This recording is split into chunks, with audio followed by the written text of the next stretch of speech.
Guten Tag an alle. Willkommen zurück bei Wow Spoken German. Ich bin Peter und heute habe ich eine sehr lustige Geschichte für euch. Adele, du wirst nicht glauben, was mir gestern bei meinem Vorstellungsgespräch passiert ist. Hallo Peter. Hallo liebe Zuhörer. Oh nein, Peter, was ist denn passiert? Du siehst so nervös aus. War es wirklich so schlimm? Nein, es war nicht schlimm. Es war einfach sehr komisch. Weißt du, ich hatte ein Vorstellungsgespräch bei einer großen Firma in München. Ich habe mich eine Woche lang vorbereitet. Ich habe alle möglichen Fragen geübt. Ich war perfekt vorbereitet. Das klingt doch gut. Du warst ja gut vorbereitet. Was ist dann schiefgegangen? Habt ihr zu Hause auch manchmal lustige Erfahrungen bei Vorstellungsgesprächen? Schreibt uns in die Kommentare. Also, ich kam pünktlich an. Ich trug meinen besten Anzug. Ich fühlte mich sehr professionell. Die Empfangsdame war sehr freundlich. Sie sagte, Herr Müller, bitte warten Sie hier im Warteraum. Der Chef kommt gleich. Ja, das ist normal. Was war dann das Problem? Ich setzte mich hin und wartete. Neben mir saß ein anderer Mann. Er sah auch sehr nervös aus. Wir begannen zu sprechen. Er sagte, das ist mein 3. Vorstellungsgespräch diese Woche. Ich bin so müde von all diesen Fragen. Oh, der arme Mann. Vorstellungsgespräche sind wirklich anstrengend. Wisst ihr, liebe Zuhörer, in Deutschland sind Vorstellungsgespräche sehr formell. Man muss immer gut vorbereitet sein. Genau. Also fragte ich ihn, welche Fragen stellen Sie normalerweise? Er antwortete, Sie fragen immer nach deinen Stärken und Schwächen. Das ist die Standardfrage Nummer 1. Das stimmt. Diese Frage kommt fast immer. Peter, wie hast du diese Frage beantwortet? Warte, ich komme noch dazu. Also sprachen wir weiter. Plötzlich kam eine Frau herein. Sie sagte, Herr Müller, wir sind jetzt bereit für Sie. Und wisst ihr, was passierte? Was denn? Erzähl schon. Der andere Mann stand auf. Er hieß auch Müller. Es gab 2 Herr Müller im Warteraum. Wir lachten beide so laut. Die Frau war sehr verwirrt. Oh mein Gott, das ist ja witzig. Was habt ihr dann gemacht? Habt ihr auch schon mal so eine lustige Verwechslung erlebt? Schreibt es uns. Die Frau fragte, wer hat den Termin um 10 Uhr? Der andere Müller sagte, ich. Also ging er hinein und ich wartete weiter. Aber jetzt war ich noch nervöser als vorher. Ich kann das verstehen. Warten macht alles noch schlimmer. Wie lange musstest du warten? Nur 20 Minuten. Aber es fühlte sich an wie 2 Stunden. Ich übte in meinem Kopf alle Antworten. Ich dachte an meine Stärken. Ich bin pünktlich, ich bin fleißig, ich kann gut im Team arbeiten. Das sind sehr gute Stärken, Peter. In Deutschland ist Pünktlichkeit sehr wichtig. Das ist eine ausgezeichnete Stärke. Was sind eure Stärken, liebe Zuhörer? Danke, Adele. Dann kam endlich die Frau zurück. Sie sagte, Herr Müller, jetzt sind Sie dran. Ich stand auf, atmete tief ein und ging hinein. Und wie war der Raum? War es ein großer Raum mit vielen Leuten? Nein, zum Glück nicht. Es war ein kleines Büro. Dort saßen nur 2 Personen, der Chef und eine junge Frau von der Personalabteilung. Sie waren beide sehr freundlich. Das ist gut. Freundliche Interviewer machen alles leichter. Was haben Sie zuerst gefragt? Der Chef sagte, Guten Tag, Herr Müller. Bitte setzen Sie sich. Erzählen Sie uns etwas über sich. Das ist auch eine typische Frage, oder? Ja, absolut. Das ist normalerweise die erste Frage. Man muss kurz seine Ausbildung und Erfahrung beschreiben, aber nicht zu lang. Nur 2 bis 3 Minuten. Genau. Ich sagte, ich habe Betriebswirtschaft an der Universität Hamburg studiert. Danach habe ich 3 Jahre bei einer kleinen Firma in Berlin gearbeitet. Dort war ich für Marketing verantwortlich. Sehr gut. Kurz und klar. Was fragten Sie danach? Die Frau von der Personalabteilung fragte, warum möchten Sie bei unserer Firma arbeiten? Das hatte ich gut vorbereitet. Ich sagte, Ihre Firma ist ein Marktführer in der Technologiebranche. Ich möchte von den Besten lernen und meine Fähigkeiten weiterentwickeln. Ausgezeichnete Antwort. Man muss immer zeigen, dass man die Firma gut kennt. Habt ihr euch auch gut informiert, bevor ihr zu einem Vorstellungsgespräch geht? Das ist sehr wichtig. Ja, sehr wichtig. Dann fragte der Chef, was sind Ihre größten Stärken? Ich war bereit. Ich sagte, ich bin sehr organisiert, ich arbeite gut unter Druck und ich lerne schnell neue Dinge. Perfekt. Und die Schwächen? Haben Sie nach deinen Schwächen gefragt? Natürlich. Der Chef fragte, und was sind Ihre Schwächen? Das ist immer eine schwierige Frage. Man muss ehrlich sein, aber nicht zu negativ. Richtig. Man muss eine Schwäche nennen, die man verbessern kann. Was hast du gesagt? Ich sagte, manchmal bin ich zu perfektionistisch. Ich arbeite zu lange an einem Projekt, weil ich alles perfekt machen möchte. Aber ich lerne jetzt besser mit meiner Zeit umzugehen. Sehr clever. Du hast eine Schwäche genannt, aber auch gezeigt, dass du daran arbeitest. Das ist genau richtig. Wie würdet ihr diese Frage beantworten, liebe Zuhörer? Danach wurde es aber interessant. Die Frau fragte, arbeiten Sie lieber alleine oder im Team? Ich dachte einen Moment nach. Dann sagte ich kann beides gut, aber ich arbeite besonders gern im Team, weil man voneinander lernen kann. Eine diplomatische Antwort. In Deutschland ist Teamarbeit sehr wichtig.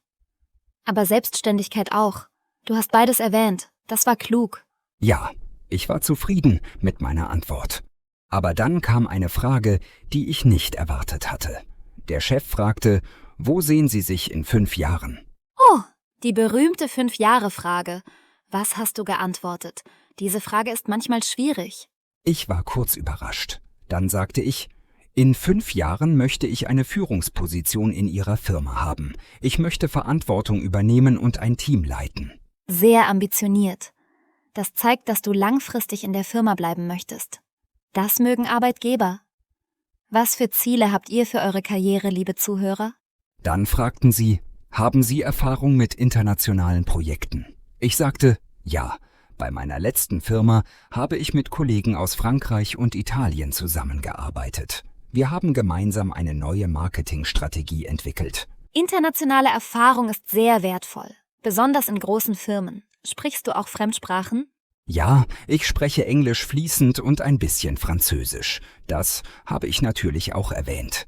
Die Interviewer wirkten sehr interessiert. Das ist großartig. Fremdsprachen sind ein großer Vorteil. Welche Sprachen sprecht ihr, liebe Zuhörer? Lernt ihr gerade Deutsch? Sagt uns, aus welchem Land ihr kommt. Danach fragte die Frau, wie gehen Sie mit Stress um? Das ist auch eine wichtige Frage. Ich antwortete, wenn ich unter Stress stehe, mache ich eine kurze Pause. Ich gehe spazieren oder trinke einen Kaffee. Dann kann ich mich besser konzentrieren. Eine ehrliche und praktische Antwort. Jeder hat Stress. Wichtig ist, wie man damit umgeht. Wie geht ihr mit Stress um? Dann kam meine Chance. Der Chef fragte, haben Sie Fragen an uns? Man muss immer Fragen vorbereiten. Das zeigt Interesse. Absolut richtig. Was hast du gefragt? Ich fragte, wie sieht ein typischer Arbeitstag in dieser Position aus? Und gibt es Möglichkeiten für Weiterbildung? Der Chef antwortete sehr ausführlich. Er erzählte mir viel über die täglichen Aufgaben. Sehr gute Fragen. Sie zeigen, dass du wirklich an der Arbeit interessiert bist, nicht nur am Gehalt. Genau. Dann sagte die Frau, wir haben noch eine wichtige Frage. Wann können Sie anfangen? Ich sagte, ich habe eine Kündigungsfrist von 4 Wochen bei meiner jetzigen Firma. Also könnte ich in etwa 5 Wochen beginnen. Sehr professionell. Du hast deine aktuelle Firma respektiert. Das ist wichtig. Man sollte nie negativ über den alten Arbeitgeber sprechen. Ja, das hatte ich auch gehört. Dann fragte der Chef, haben Sie noch andere Angebote? Das war eine heikle Frage. Was sollte ich sagen? Oh, das ist wirklich eine schwierige Frage. Was hast du geantwortet? Ich war ehrlich. Ich sagte, ich habe noch ein weiteres Vorstellungsgespräch nächste Woche, aber Ihre Firma ist meine erste Wahl. Ich hoffe, das war richtig. Ja, das war gut. Du warst ehrlich, aber du hast auch gezeigt, dass du diese Firma wirklich möchtest. Ehrlichkeit ist sehr wichtig bei Vorstellungsgesprächen. Danach sprachen wir über das Gehalt. Der Chef fragte, welches Gehalt stellen Sie sich vor? Das ist immer unangenehm. Ich hatte aber recherchiert. Ich kannte das durchschnittliche Gehalt für diese Position. Sehr gut. Man muss immer vorher recherchieren. Was hast du gesagt? Ich sagte, basierend auf meiner Erfahrung und den Marktpreisen stelle ich mir ein Gehalt zwischen 45.000 und 50.000 Euro pro Jahr vor. Der Chef nickte und schrieb etwas auf. Du hast eine Spanne genannt, nicht eine feste Zahl. Das ist klug. Es gibt Raum für Verhandlung. Habt ihr Tipps für Gehaltsverhandlungen, liebe Zuhörer? Dann sprachen wir über die Benefits. Die Frau erklärte, wir bieten 30 Tage Urlaub pro Jahr, flexible Arbeitszeiten und die Möglichkeit, teilweise von zu Hause zu arbeiten. Das klang alles sehr gut. Das sind ausgezeichnete Benefits. Besonders das Homeoffice ist heute sehr wichtig. Arbeitest du gern von zu Hause? Ja, manchmal schon. Aber ich mag auch das Büro. Die Mischung ist perfekt. Dann sagte der Chef, wir melden uns bis Ende der Woche bei Ihnen. Das Gespräch war zu Ende. Wie hast du dich verabschiedet? Der letzte Eindruck ist auch wichtig. Ich stand auf, gab beiden die Hand und sagte, vielen Dank für das angenehme Gespräch. Ich freue mich darauf, von Ihnen zu hören. Dann ging ich hinaus. Perfekt, professionell und höflich bis zum Schluss. Wie war dein Gefühl nach dem Gespräch? Ich war nervös, aber auch zufrieden.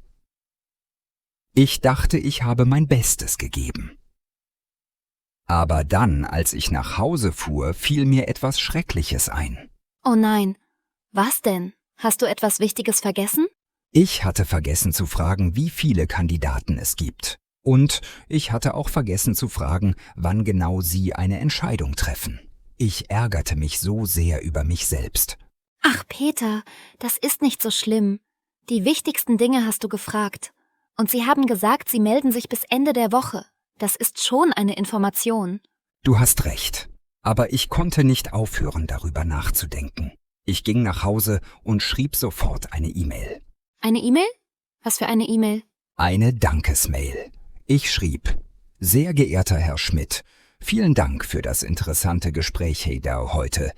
Ich bin sehr an der Position interessiert und freue mich auf Ihre Rückmeldung. Mit freundlichen Grüßen, Peter Müller. Das ist eine ausgezeichnete Idee. Eine Dankesmail zeigt Professionalität und Interesse. Nicht jeder macht das. Du hast einen guten Eindruck hinterlassen. Schreibt ihr auch Dankesmails nach Vorstellungsgesprächen? Ich hoffe es. Dann kam das Warten. Die nächsten 3 Tage waren schrecklich.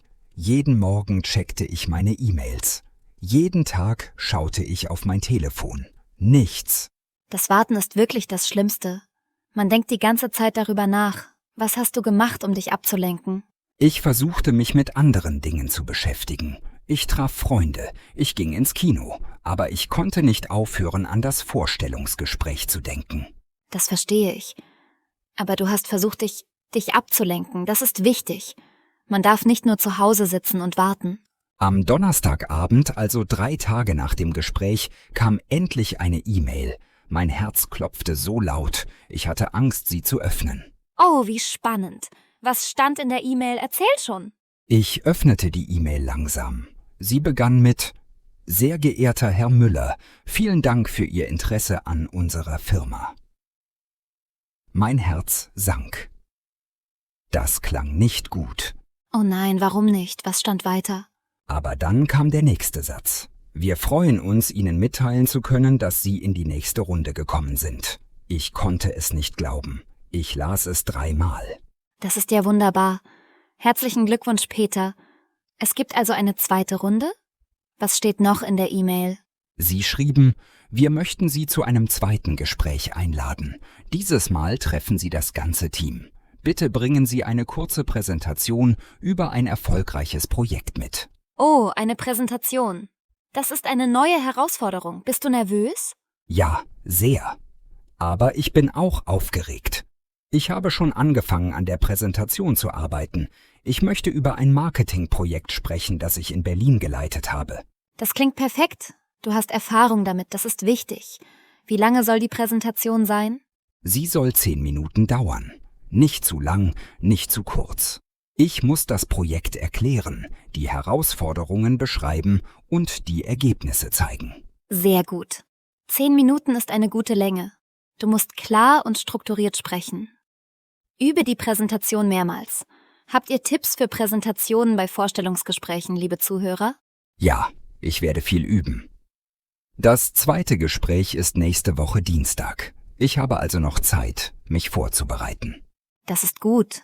Nutze die Zeit. Und vergiss nicht, du hast es schon in die zweite Runde geschafft. Das heißt, sie mögen dich. Du musst nur zeigen, dass du gut ins Team passt. Du hast recht.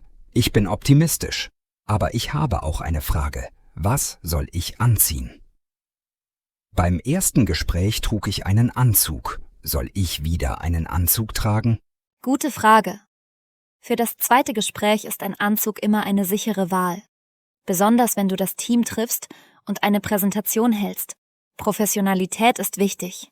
Okay, ich werde wieder meinen besten Anzug tragen und eine neue Krawatte kaufen. Ich möchte perfekt aussehen. Eine neue Krawatte ist eine gute Idee. Sie gibt dir Selbstvertrauen. Aber denk daran, deine Fähigkeiten und deine Persönlichkeit sind wichtiger als deine Kleidung. Das stimmt, aber ich fühle mich besser, wenn ich gut aussehe. Adele, hast du Tipps für das zweite Vorstellungsgespräch? Ja, natürlich. Erstens, sei du selbst. Sie wollen dich kennenlernen, nicht eine perfekte Version von dir. Zweitens, stelle Fragen an das Team. Das zeigt Interesse. Gute Tipps. Was für Fragen soll ich stellen? Frage zum Beispiel, wie ist die Teamdynamik oder wie sieht ein typischer Arbeitstag aus oder was mögt ihr am meisten an der Arbeit hier? Solche Fragen zeigen, dass du dich für das Team interessierst. Ausgezeichnet. Ich werde mir diese Fragen aufschreiben. Liebe Zuhörer, habt ihr noch andere Ideen für Fragen? Schreibt sie in die Kommentare. Noch ein wichtiger Tipp, Peter. Höre gut zu. Wenn die Teammitglieder sprechen, zeige, dass du aufmerksam bist. Nicke, lächle, stelle Nachfragen. Das ist sehr wichtig. Ja, das werde ich tun. Ich bin eigentlich ein guter Zuhörer. Aber wenn ich nervös bin, vergesse ich manchmal zuzuhören. Das ist normal. Versuche ruhig zu bleiben. Atme tief ein, bevor du antwortest. Nimm dir Zeit zum Nachdenken. Das ist besser, als schnell zu antworten. Guter Rat. Ich werde daran denken. Weißt du, Adele, ich habe auch von einem Freund gehört, dass manche Firmen Tests machen. Meinst du, sie werden mir einen Test geben? Das ist möglich. Manche Firmen machen Persönlichkeitstests oder Fähigkeitstests. Wenn sie dir einen Test geben, sei ehrlich. Es gibt keine richtigen oder falschen Antworten bei Persönlichkeitstests. Okay, das beruhigt mich. Ich mache mir immer Sorgen bei Tests. Aber du hast recht. Ich sollte einfach ehrlich sein. Genau. Und denk daran, sie haben dich schon in die zweite Runde eingeladen. Das bedeutet, sie denken, du bist qualifiziert. Jetzt müssen sie nur noch sehen, ob du gut ins Team passt. Das stimmt. Das gibt mir mehr Selbstvertrauen. Adele, was denkst du, wie viele Kandidaten sind noch in der zweiten Runde? Das ist schwer zu sagen. Normalerweise laden Firmen 3 bis 5 Kandidaten zur zweiten Runde ein, aber manchmal auch mehr oder weniger. Das hängt von der Firma ab. 3 bis 5. Das sind nicht so viele. Ich habe also eine gute Chance. Das macht mich noch nervöser. Sieh es positiv, Peter. Du bist einer von wenigen. Die Firma glaubt an dich. Jetzt musst du nur noch dein Bestes geben. Liebe Zuhörer, drückt Peter die Daumen für sein zweites Vorstellungsgespräch. Vielen Dank, Adele. Und vielen Dank an alle Zuhörer. Eure Unterstützung bedeutet mir viel. Ich werde euch nächste Woche erzählen, wie es gelaufen ist. Wir freuen uns schon darauf. Und liebe Zuhörer, vergesst nicht, Vorstellungsgespräche sind für alle nervös. Auch für Deutsche. Es ist normal, nervös zu sein. Das stimmt, aber mit guter Vorbereitung wird alles leichter. Übt eure Antworten, informiert euch über die Firma und seid pünktlich. Das sind die wichtigsten Dinge. Sehr richtig. Und noch ein letzter Tipp, lächle. Ein Lächeln macht dich sympathisch. Menschen arbeiten gern mit sympathischen Kollegen. Guter Tipp. Ich werde viel lächeln, auch wenn ich nervös bin. Adele, ich glaube, wir haben heute viele nützliche Informationen geteilt. Ja, das haben wir. Liebe Zuhörer, habt ihr Fragen zu Vorstellungsgesprächen in Deutschland? Schreibt sie in die Kommentare. Wir lesen alle Kommentare und antworten gern. Und wenn ihr eure eigenen Geschichten von Vorstellungsgesprächen teilen möchtet, tut das auch. Wir lieben es, von euch zu hören. Jede Erfahrung ist eine Lernerfahrung. Absolut. Und vergesst nicht, unseren Kanal zu abonnieren. Wir machen jede Woche neue Videos, um euch beim Deutschlernen zu helfen. Ja, bitte abonniert und aktiviert die Glocke, damit ihr keine neuen Videos verpasst. Wir haben so viele spannende Themen geplant. Nächste Woche spricht Peter über sein zweites Vorstellungsgespräch. Das wird sehr interessant. Ihr wollt doch wissen, ob er den Job bekommt, oder? Ich hoffe, ich bekomme den Job. Aber selbst wenn nicht, ist es eine gute Erfahrung. Man lernt bei jedem Vorstellungsgespräch etwas Neues. Das ist eine sehr positive Einstellung, Peter. Und sie ist richtig. Jedes Vorstellungsgespräch macht dich besser für das nächste. Liebe Zuhörer, habt ihr schon viele Vorstellungsgespräche gehabt? Und noch eine Frage an euch. Was war euer schwierigste Frage bei einem Vorstellungsgespräch? Teilt eure Erfahrungen mit uns. Wir sind neugierig. Sehr gute Frage. Ich bin auch neugierig. Und denkt daran, liebe Zuhörer, Fehler sind okay. Niemand ist perfekt. Wichtig ist, dass ihr aus euren Fehlern lernt. Genau. Und wenn ihr noch Deutsch lernt, macht euch keine Sorgen. Eure Deutschkenntnisse werden jeden Tag besser. Übt weiter. Ja, übt jeden Tag ein bisschen. Hört Podcasts, lest Bücher, sprecht mit deutschen Freunden und schaut natürlich unsere Videos. Unsere Videos helfen euch, natürliches Deutsch zu lernen. Nicht nur Grammatik, sondern echte Gespräche. So spricht man wirklich auf Deutsch. Richtig. Und vergesst nicht, Fehler machen ist Teil des Lernens. Habt keine Angst, Deutsch zu sprechen. Je mehr ihr sprecht, desto besser werdet ihr. Sehr gute Worte, Adele. So, liebe Zuhörer, ich denke, wir sollten langsam zum Ende kommen. Es ist schon spät am Tag. Ja, das stimmt. Es war wieder ein schönes Gespräch mit euch allen. Wir hoffen, ihr habt viel gelernt über Vorstellungsgespräche in Deutschland. Und vergesst nicht die wichtigsten Punkte. Bereitet euch gut vor. Seid pünktlich, seid ehrlich, stellt Fragen und lächelt. Perfekte Zusammenfassung, Peter. Und noch etwas. Glaubt an euch selbst. Selbstvertrauen ist sehr wichtig bei Vorstellungsgesprächen. Ja, Selbstvertrauen. Aber nicht Arroganz. Es gibt einen Unterschied. Seid selbstbewusst, aber auch bescheiden. Sehr richtig. Balance ist wichtig. So, liebe Zuhörer, wir sehen uns nächste Woche wieder. Bis dahin, viel Erfolg beim Deutschlernen. Und wenn ihr Vorstellungsgespräche habt, viel Glück. Ihr schafft das. Wir glauben an euch. Auf Wiedersehen und bis nächste Woche. Auf Wiedersehen. Vergesst nicht zu kommentieren, zu liken und zu abonnieren. Wir freuen uns auf eure Nachrichten. Tschüss. Ach, Adele, bevor wir uns verabschieden, darf ich noch etwas erzählen? Ich habe gestern Abend mit meinem Vater telefoniert. Er hat mir auch von seinen Vorstellungsgesprächen früher erzählt. Oh, das klingt interessant. Was hat er dir erzählt? Vorstellungsgespräche haben sich sicher sehr verändert über die Jahre. Ja, das stimmt. Mein Vater sagte, früher gab es keine E-Mails. Man musste Bewerbungen mit der Post schicken. Und manchmal musste man Wochen warten auf eine Antwort. Wow, das ist schwer vorstellbar.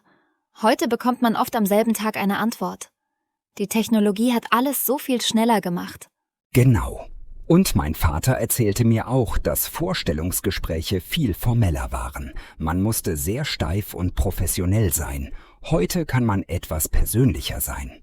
Das ist wahr. Aber in Deutschland sind Vorstellungsgespräche immer noch ziemlich formell. Mehr als in vielen anderen Ländern. Man sollte immer respektvoll und professionell bleiben. Richtig. Mein Vater gab mir noch einen guten Rat. Er sagte, Peter, vergiss nicht, dass ein Vorstellungsgespräch in beide Richtungen geht.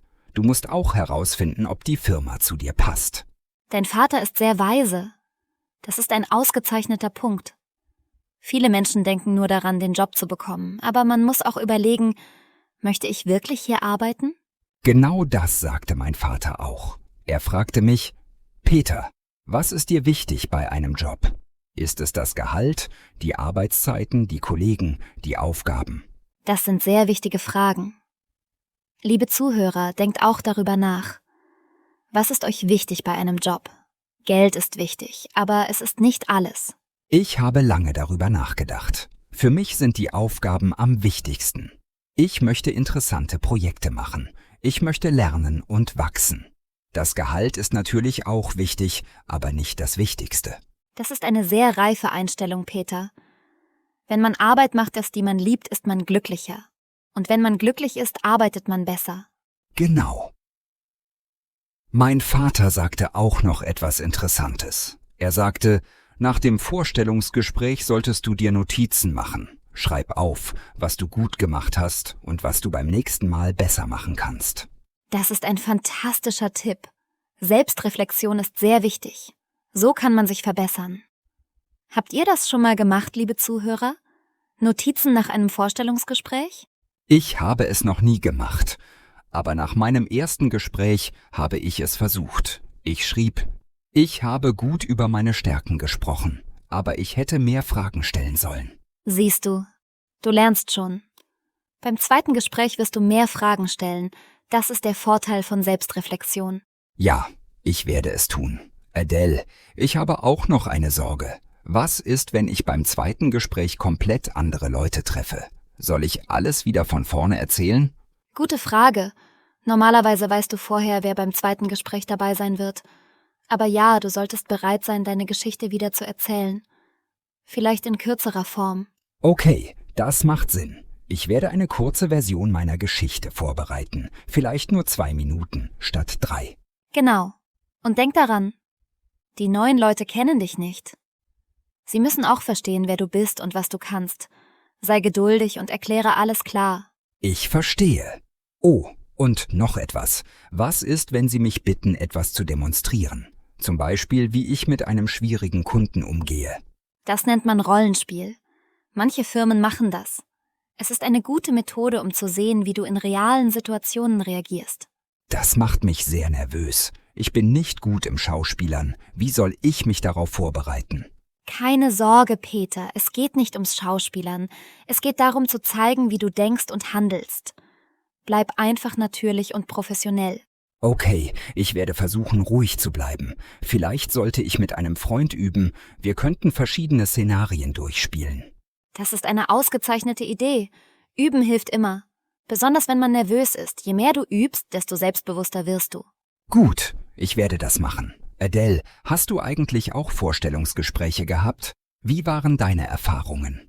Oh ja, natürlich. Ich habe viele Vorstellungsgespräche gehabt. Manche waren gut, manche waren schrecklich. Aber ich habe aus allen gelernt. Erzähl uns von einem schlechten Vorstellungsgespräch. Ich möchte nicht die gleichen Fehler machen. Okay, ich erzähle euch eine Geschichte. Es war vor 5 Jahren. Ich hatte ein Vorstellungsgespräch für einen Job als Lehrerin. Ich kam 10 Minuten zu spät. Oh nein, was ist passiert? Wie haben die Interviewer reagiert? Sie waren nicht glücklich. Pünktlichkeit ist in Deutschland sehr wichtig, besonders bei Vorstellungsgesprächen. Ich entschuldigte mich natürlich, aber die Stimmung war schon schlecht. Hast du den Job bekommen? Nein, natürlich nicht. Aber ich habe eine wichtige Lektion gelernt. Plane immer extra Zeit ein. Komme lieber 20 Minuten zu früh als 2 Minuten zu spät. Das ist eine gute Lektion. Liebe Zuhörer, seid immer pünktlich. Oder besser, seid ein bisschen früh. Das zeigt Respekt und Professionalität. Genau. Und wenn ihr wirklich zu spät kommt aus einem guten Grund, ruft sofort an. Erklärt die Situation. Entschuldigt euch. Ehrlichkeit und Kommunikation sind wichtig. Sehr guter Rat. Adele, hattest du auch ein gutes Vorstellungsgespräch? Eins, das perfekt lief? Ja, mein bestes Vorstellungsgespräch war für meinen jetzigen Job. Ich war gut vorbereitet, ich kam pünktlich und ich hatte gute Fragen. Was für Fragen hast du gestellt? Ich fragte, wie unterstützen Sie die berufliche Entwicklung Ihrer Mitarbeiter? Und wie würden Sie die Unternehmenskultur beschreiben? Diese Fragen zeigten, dass ich langfristig denke. Ausgezeichnete Fragen. Sie zeigen, dass du nicht nur an heute denkst, sondern auch an die Zukunft. Das ist klug. Danke, Peter. Und noch etwas. Ich hatte auch Beispiele vorbereitet. Wenn Sie fragten, wie gehen Sie mit Konflikten um, hatte ich eine konkrete Geschichte bereit. Das ist wichtig. Konkrete Beispiele sind besser als allgemeine Antworten. Sie zeigen, dass man wirklich Erfahrung hat. Richtig. Liebe Zuhörer, bereitet immer ein paar Geschichten vor. Geschichten über eure Erfolge, über Herausforderungen, über Teamarbeit. Geschichten bleiben im Gedächtnis. Sehr guter Tipp. Ich werde auch ein paar Geschichten vorbereiten. Geschichten über meine Projekte in Berlin. Perfekt. Und mach die Geschichten interessant. Erkläre das Problem, deine Lösung und das Ergebnis. Diese Struktur funktioniert immer gut. Problem, Lösung, Ergebnis. Das werde ich mir merken. Das ist eine gute Formel. Danke, Adele. Gern geschehen. Oh, und noch etwas Wichtiges. Körpersprache. Deine Körpersprache ist genauso wichtig wie deine Worte. Körpersprache? Was meinst du genau? Ich meine, sitze aufrecht, mache Augenkontakt, verschränke nicht deine Arme, nicke, wenn du zuhörst. Diese kleinen Dinge machen einen großen Unterschied. Oh, ich verschränke oft meine Arme, wenn ich nervös bin. Das muss ich vermeiden. Es sieht wahrscheinlich abweisend aus. Genau. Verschränkte Arme können defensiv wirken. Halte deine Hände stattdessen auf dem Tisch oder in deinem Schoß. Das wirkt offener. Guter Rat. Ich werde darauf achten. Was noch? Gibt es andere Körpersprache-Tipps? Ja, lächle natürlich. Nicht zu viel, aber auch nicht zu wenig. Ein freundliches Lächeln macht dich sympathisch. Und lehne dich leicht nach vorne, wenn jemand spricht. Das zeigt Interesse. Leicht nach vorne lehnen. Ich verstehe. Das zeigt, dass ich aufmerksam bin. Liebe Zuhörer, achtet auch auf eure Körpersprache. Sie sagt viel über euch aus. Und noch ein Tipp. Spiele nicht mit deinem Stift oder deinem Telefon. Das wirkt nervös oder gelangweilt. Halte deine Hände ruhig. Oh, ich spiele immer mit meinem Stift. Das ist eine schlechte Angewohnheit. Ich werde beim zweiten Gespräch keinen Stift mitbringen. Das ist eine gute Idee. Oder nimm einen Stift, aber lege ihn auf den Tisch und berühre ihn nicht. So bist du vorbereitet, falls du etwas notieren musst. Klug, ich werde das tun. Adele, ich merke gerade, wie viele kleine Dinge wichtig sind bei Vorstellungsgesprächen. Es ist nicht nur das, was man sagt. Genau. Es ist eine Kombination aus vielem. Was du sagst, wie du es sagst, deine Körpersprache, deine Vorbereitung, deine Kleidung. Alles zusammen macht den Eindruck. Das ist viel zu bedenken. Aber ich fühle mich jetzt besser vorbereitet. Danke für all die Tipps, Adele. Gern geschehen, Peter. Und denk daran, du schaffst das. Du bist qualifiziert, du bist gut vorbereitet und du bist motiviert. Das sind die wichtigsten Dinge. Danke für das Vertrauen. Ich werde mein Bestes geben. Und, liebe Zuhörer, ich hoffe, diese Gespräche helfen euch auch. Vorstellungsgespräche müssen nicht furchtbar sein. Nein, sie müssen nicht furchtbar sein. Sie können sogar positiv sein. Es ist eine Chance, neue Leute zu treffen und über interessante Projekte zu sprechen. Das ist eine gute Perspektive. Ich werde versuchen, das zweite Gespräch als Chance zu sehen, nicht als Prüfung. Sehr gut. Diese positive Einstellung wird dir helfen. Wenn du entspannt bist, sprichst du besser und denkst klarer.